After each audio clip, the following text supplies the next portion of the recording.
কেউ পাচ্ছেন 2 লাখ টাকা, কেউ বা হাঁকাচ্ছেন কোটি টাকা। ঢাকায় চলচ্চিত্রে নায়কদের পারিশ্রমিকের ব্যবধানটা এমনই আকাশ পাতাল। নতুনদের মধ্যে পারিশ্রমিক মাত্র 2 লাখ টাকা হলেও দীর্ঘদিন কাজ করেও কেউ কেউ হাতে পাচ্ছেন বড়জোর 5-6 লাখ টাকা। আবার কেউ একসময় 40 লাখ টাকা পেলেও এখন পান লাখ 20-এর মতো। তারকাদের পারিশ্রমিকের অঙ্ক মেলানোটা সোজা সাপটা সরল রেখায় চলে না। চলুন দেখে নেওয়া যাক ঢাকায় চলচ্চিত্রের নায়কদের কার পারিশ্রমিক কত। শাকিব খান। প্রায় 1.5 যুগ আগে ঢাকায় চলচ্চিত্রে অভিষেক ঘটে শাকিব খানের। তার অভিনীত প্রথম ছবি অনন্ত ভালোবাসা। সোহানুর রহমান সোহান পরিচালিত এই ছবিতে তার বিপরীতে অভিনয় করেন ইরিন জামান। ক্যারিয়ার শুরু থেকে নানা চড়াই উতরাই পেরিয়ে অবশেষে 7 বছরের মাথায় প্রথম ব্যবসা সফল ছবি উপহার দেন শাকিব খান। এরপর আর পেছনে ফিরে তাকাতে হয়নি তাকে। ঢালিউডের অন্যতম সফল ও জনপ্রিয় অভিনেতা হিসাবে নিজেকে প্রতিষ্ঠিত করেন শাকিব খান। 2008 সালের শেষের দিকে হঠাৎ করেই দর দেন শাকিব। ছবি প্রতি দর হাঁকান 40 লাখ টাকাও। তারকা সংকটের কারণে নির্মাতারাও একরকম বাধ্য হয়ে শাকিবের চাওয়া পূরণের চেষ্টা করে গেছেন। অবশ্য সময়ের সঙ্গে পাল্লা দিয়ে শাকিবের পারিশ্রমিকের অঙ্কটা কমতে থাকে। বর্তমানে ছবি প্রতি 15 থেকে 25 লাখ টাকার মতো পারিশ্রমিক পাচ্ছেন। অনন্ত জলিল। দর উঠেছে 50 থেকে 60 লাখ টাকা, কিন্তু 1 কোটি না হলে কিছুতেই রাজি হবেন না তিনি, জানিয়েছেন খোঁজ দ্য সার্চের নায়ক অনন্ত জলিল। খোঁজ দ্য সার্চ সিনেমার মাধ্যমেই ঢাকার চলচ্চিত্রের নায়ক হিসেবে অভিষেক ঘটে অনন্ত। এখন পর্যন্ত 6টি সিনেমায় তাকে অভিনয় করতে দেখা গেছে, যদিও সবগুলো ছবির প্রযোজক অনন্ত নিজেই। ছবি প্রতি তার সম্মানী কত ধরা হয়েছিল জানতে চাইলে তিনি বলেন, আমার কোনো ছবিতে এখন পর্যন্ত কোনো পারিশ্রমিক ধরিনি। বিষয়টি নিয়ে আমি আসলে ভাবিনিও, তবে দর্শকের কাছে আমার জনপ্রিয়তার কারণে কিছু নির্মাতা আমাকে দিয়ে ছবি নির্মাণের ব্যাপারে আগ্রহ দেখিয়েছেন। তাদেরকে আমি সাফ জানিয়ে দিয়েছি, যদি 1 কোটি টাকা পারিশ্রমিক দেয়া হয় তাহলে আমি ছবিতে অভিনয় করতে রাজি আছি। এদের কেউ কেউ অবশ্য 50 থেকে 60 লাখ টাকা পারিশ্রমিক দিতে রাজি হয়েছিলেন বলেই অনন্ত জানান। ফেরদৌস।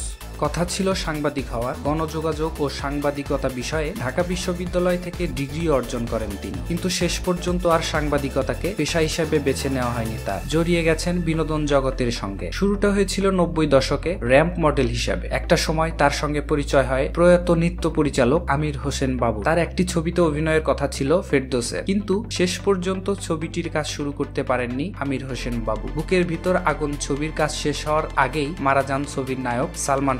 তার আকস্মিক মৃত্যুতে ছবিটি নিয়ে বিপাকে পড়ে যান নির্মাতা ছোটকু আহমেদ। গল্পে কিছুটা পরিবর্তন এনে ফেরদৌসকে দিয়ে ছবির কাজ শেষ করেন ছোটকু আহমেদ। 1997 সালে মুক্তি পাওয়া এই ছবির মাধ্যমে ঢাকায় চলচ্চিত্রে অভিষেক ঘটে ফেরদৌসের। চলচ্চিত্রে শুরুটা হতে যত বেশি বেগ পেতে হয়েছে, সফলতা লাভ করতে ততটা হয়নি। প্রথম ছবি মুক্তির বছর খানেকের মাথায় মুক্তি পায় কলকাতার নির্মাতা বাসু চ্যাটার্জি পরিচালিত হঠাৎ বৃষ্টি ছবি। এই ছবিটি রাতারাতি তারকা বানিয়ে দেয় ফেরদৌসকে। অর্জন করেন জাতীয় চলচ্চিত্র পুরস্কার। এ ছবির মাধ্যমে কেবল বাংলাদেশে নয়, কলকাতাতেও ব্যাপক জনপ্রিয়তা পান ফেরদৌস। এরপর 2 বাংলায় অনেক ছবিতে অভিনয় করেছেন তিনি। এখনো আগের মতোই 2 বাংলার সমান তালে অভিনয় করে চলেছেন। আগে ছবি প্রতি 12 থেকে 14 লাখ টাকা পারিশ্রমিক নিলেও ইদানিং সে অঙ্কটা ভাটা পড়েছে। এখন তিনি পারিশ্রমিক পান 5 থেকে 7 লাখ টাকার ঘরে।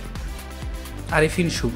শোবিজে আরিফিন শুভর শুরু র্যাম্প মডেলিং দিয়ে, পাশাপাশি রেডিওতে কথা বন্ধুর কাজও করতেন। এরপর নাটকে অভিনয় করেন। একটা সময় সবকিছুকে বিদায় দিয়ে নিজেকে চলচ্চিত্রের জন্য উপযোগী করে তোলেন। পেয়েছেন সফলতাও। তার প্রথম ছবি জাগো। এই ছবিতেই তার উপস্থিতি অল্প সময়ের জন্য হলেও শুভ ঠিকই দর্শক হৃদয়ে স্থান করে নেন। এরপর একে একে কাজ করেছেন পূর্ণদৈর্ঘ্য প্রেম কাহিনী, ভালোবাসা জিন্দাবাদ, ছায়াছবি, অগ্নি, কিস্তিমাত, ওয়ার্নিং ও ছুঁয়ে দিলে মন সহ অনেকগুলো ছবি। অগ্নি ছবির সাফল্যের পর চলচ্চিত্র প্রযোজক ও পরিচালকদের কাছে নির্ভরযোগ্য নায়ক হয়ে ওঠেন আরিফিন শুভ। কিস্তিমাত ছবিতেও বাজিমাত করেন শুভ। আর সর্বশেষ ছুঁয়ে দিলে মন ছবিটিকে শুভকে এনে দিয়েছে আকাশ ছোঁয়া সাফল্য। বর্তমানে প্রতিটি ছবিতে অভিনয়ের বিনিময়ে 8 থেকে 10 লাখ টাকার মতো পারিশ্রমিক নিচ্ছেন আরিফিন শুভ।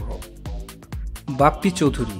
নারায়ণগঞ্জের ছেলে বাপ্পি চৌধুরী কোনোদিন ভাবেননি চলচ্চিত্রে কাজ করবেন। পরিবারের কেউ এ মাধ্যমের সঙ্গে যুক্তও ছিলেন না। বন্ধু বান্ধবের উৎসাহে চলচ্চিত্রে অভিনয়ের প্রতি আগ্রহ তৈরি হয় তার। রূপালী পর্দায় অভিষেকের জন্য খুব বেশি দিন অপেক্ষা করতে হয়নি তাকে। 2012 সালে সেই সুযোগটা পেয়ে যান বাপ্পি। তার প্রথম ছবি ভালোবাসার রং। এই ছবিতে তার সহশিল্পী হালের আলোচিত নায়িকা মাহিয়া মাহি। ভালোবাসার রং মুক্তির আগেই একাধিক ছবিতেও চুক্তি স্বাক্ষর করে বেশ আলোচিত হয়ে ওঠেন বাপ্পি চৌধুরী। আর ছবি মুক্তির পর পেয়ে যান জনপ্রিয়তা ও তারকা খ্যাতি। মাত্র 3 বছরের চলচ্চিত্র ক্যারিয়ারে অভিনয় করেছেন 1 ডজনেরও বেশি ছবিতে। বর্তমানে প্রতিটি ছবিতে অভিনয়ের বিনিময়ে 7 থেকে 10 লাখ টাকার মতো পারিশ্রমিক নিচ্ছেন বাপ্পি চৌধুরী। সাইমম শুরুটা করেছিলেন জি হুজুর সিনেমার মধ্য দিয়ে। সালটা ছিল 2012। প্রথম ছবিতে সাফল্যের মুখ না দেখলেও পরের বছর বাজিমাত করেন সাইমম। তার অভিনীত পোড়ামন ছবিটি দারুণ দর্শকপ্রিয়তা পায়। ছবিতে সাইমম অভিনয় করেন মাহিয়া মাহির বিপরীত। 3 বছরের ক্যারিয়ারে অভিনয় করেছেন 10টিরও বেশি ছবিতে। তুলনামূলকভাবে ছবির সংখ্যা কম হলেও তার পারিশ্রমিকের অঙ্কটা ভালোই বলতে হয়। বর্তমানে ছবি প্রতি 5 থেকে 7 লাখ টাকা নিচ্ছেন তিনি। ইমন শুরুটা হয়েছিল ছোট পর্দা দিয়ে। মডেলিং এর পাশাপাশি অভিনয় করতেন টিভি নাটকে। 2007 সালে তৌকির আহমেদ পরিচালিত দারুচিনি দ্বীপ ছবির মাধ্যমে প্রথম চলচ্চিত্রে অভিনয় করেন ইমন। একই বছর মুক্তি পায় ইমন অভিনীত এক বুক ভালোবাসা ছবিটি। এরপর 3 বছরের বিরতি 2010 সালে গহীনের শব্দ ছবিতে অভিনয় করে দর্শক মহলে প্রশংসা কুড়ান। 2012 সালে মুক্তি পাওয়া লাল টিপ ছবিতেও তার অভিনয় প্রশংসিত হয়। আসছে ঈদে মুক্তি পাওয়ার কথা ইমন অভিনীত নতুন চলচ্চিত্র পদ্মপাতার জল। এই ছবিতে ইমনের বিপরীতে অভিনয় করেছেন মিম। ঢাকায় ছবির আলোচিত এই নায়কের প্রতি ছবির পারিশ্রমিকের অঙ্কটা 4 লাখের কোটায়। ক্ষেত্র বিশেষে তা ওঠানামাও করে। নীরব মডেলিং এর মাধ্যমে সবিজে আসেন নীরব। টিভি নাটকে অভিনয় করেন তিনি। তার প্রথম সিনেমা মন যেখানে হৃদয় সেখানে। প্রথম ছবিতে তিনি পারিশ্রমিক হিসাবে পেয়েছিলেন 2 লাখ টাকা। এখন পর্যন্ত ঢাকায় ছবির এই নায়কের 19টি ছবি মুক্তি পেয়েছে। কাজ চলছে আর 3-4টির মতো ছবি। ঢাকায় ছবির এই নায়ক ছবি প্রতি পারিশ্রমিক হাঁকাচ্ছেন 3 থেকে 4 লাখ টাকা। জায়েদ খান পিরোজপুরের ছেলে জায়েদ খান চলচ্চিত্রে নায়ক হওয়ার আশায় অংশ নেন এফডিসির নতুন মুখের সন্ধানে কার্যক্রমে। সৌভাগ্যক্রমে চলচ্চিত্রে কাজ করার সুযোগটাও পেয়ে যান তিনি। আর তাকে এই সুযোগটা করিয়ে দেন পিরোজপুরেরই এক প্রযোজক। ছবির নাম ভালোবাসা ভালোবাসা। পরিচালক মোহাম্মদ হান্নান। চলচ্চিত্রে জায়েদ খানের যাত্রা শুরু হলো 2007-এ। 2007 সালে ভালোবাসা ভালোবাসা ছবিটি মুক্তি পায়। প্রথম ছবি মুক্তির আগেই জমিদার বাড়ির মেয়ে ও পাপের আশ্রিত নামের আরো 2টি ছবিতে সুযোগ পেয়ে যান তিনি। এরপর মন ছুঁয়েছে মন, আত্মগোপন, আমার স্বপ্ন আমার সংসার, তোকে ভালোবাসতেই হবে, অদৃশ্য শত্রু, কাছের মানুষ, প্রেম করব তোমার সঙ্গে, নাগ নাগিনের স্বপ্ন ছবিতে অভিনয় করেন তিনি। দর্শকপ্রিয়তার দৌড়ে খুব বেশি পিছিয়ে না থাকলেও পারিশ্রমিকের দৌড়ে অনেকটাই পিছিয়ে আছেন জায়েদ খান। ছবি প্রতি তার পারিশ্রমিক মাত্র 2 লাখ টাকার মতো।